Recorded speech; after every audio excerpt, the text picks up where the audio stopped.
Federal charges have now been filed against two men who have been accused of throwing improvised explosive devices, also known as IEDs, outside the residence of New York City's mayor. They did this on Saturday as demonstrators protested outside.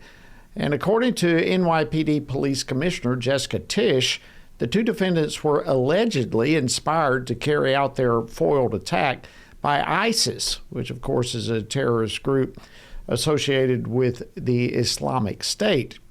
Well, Saturday's incident unfolded as the escalated war in Iran continues there, and it also continues to raise concerns over the threat level here in the U.S. So do we have good reason to be on high alert? Well, joining us now to discuss this is former FBI Special Agent and former Navy SEAL Jonathan Gilliam, who previously operated as a security specialist for the U.S. Department of Homeland Security, where he was there responsible for performing threat assessments. Jonathan, welcome back to Washington Watch. It's always an honor to have you. Thank you. It's good to be with you as always. All right, so start, if you can, tell us about the potential damage that an IED or this type of explosive device could potentially have. What could it do? So this particular device, TATP, it's basically a form of hydrogen peroxide and acetone, and it's very, very unstable. I mean, they're very lucky that when they threw those, that just the shock alone can make that go off, let alone lighting a fuse. It's very interesting how it did not go off. So they must have left something out of that. I haven't seen exactly what was the breakdown in there. But had that gone off, it would have been massive. There were shrapnel bolts and all kinds of things in there. And typically, straight out of the playbook of ISIS and other terrorist groups, because they got away from certain chemicals that they used to use, which were then programmed into the dogs and the sniffers, and they went to this peroxide mixture, which is not trained into a lot of dogs. It may be now, but it's still readily available and easily mixed if you know what you're doing. It's also very dangerous, and they can blow themselves up. But it's not the first time terrorists have tried to utilize this in New York City. So the problem we're having here, I think the last time I was on the show, just last week or earlier this week, I was talking about homegrown leftists, and I guess along with that, the Red Green Alliance, which is Islam and communism, we see that everywhere. That's why you see leftists trying to push Hamas forward, and in this case, you see individuals that are Muslim throwing IEDs.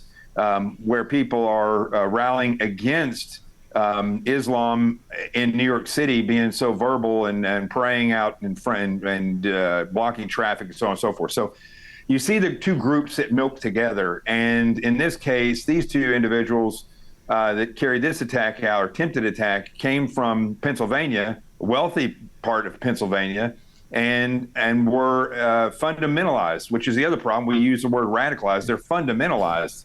And I think that this is something that people need to realize, is that the future may not be organized terror cells from Iran. It may just be homegrown zealots who are fundamentalized, or leftists who are altruistic and narcissistic and looking for some way to make themselves famous. All right, so let's talk about that. Here we have two young men, both of them, I mean, literally young, both of them under 20, I believe. But I heard, as you referenced, that these became fundamentalized or radicalized, whatever we want to say in that regard. What can you tell us about this threat of being radicalized, fundamentalized, both from without and within? How serious of a threat is this?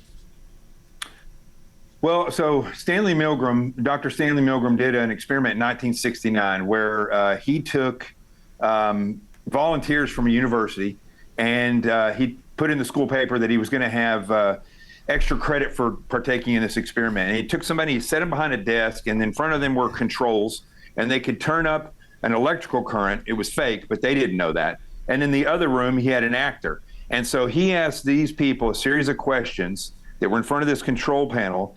And he said, whenever that person gets a question wrong inside there, you're to initiate a shock. And every other question they get wrong, you're supposed to turn that shock up until I tell you to stop. And so these people that volunteered didn't realize that that person was an actor and that this wasn't really electrical shock. So this went on to the point where the person in the other room was pretending to die, but over 50%, right around 50% of the people that were pressured by the doctor continued to shock the person in the other room. Now that's surprising enough, and I'll show you where I'm going with this. It's when he removed the volunteers, and he told the volunteers to tell the person at the table to shock the other guy. So they took them out of the fight. And he said, you just tell him to shock that guy. And they were both actors, the shocker and the person getting shocked. And the volunteer went up to 87, almost 90% of the people did it with no problem because the pressure was not on them. Here is where the issue lies. Stanley Milgram did that to show how the population of Germany could have followed a madman like Hitler. And in this case, it applies because people who are zealots or who are in looking for something and they're in Islam, or these imams that are these fundamentalized or radical imams get to them, they can flip them, and then the rest of the population that's Muslim are going to do nothing because they're not the ones doing the attacks. And that's the problem, is that the people who should be stopping it are not getting involved because it's not their fight. And so this is where the major issue comes. All right, less than a minute to go, and I wish we had more time. But obviously, all this is taking place while the Department of Homeland Security is shut down. How critical is it, in your opinion, for DHS to be restored? It is so critical at this point in time. I mean, this is this is as bad as it could get. That people would stand their ground because of their political leftists, basically, would stand their ground and stop the very people that we need. Working the airports, going out and looking for these people. They don't just go out and look for Latin Americans. ICE looks for people who came here that are illegal, which could include terror cells, right, or even worse, force multipliers that are going out and recruiting people that are homegrown. Thank you so much, former FBI Special Agent and Navy SEAL Jonathan Gilliam. Wish we had more time. We'll have to get you back.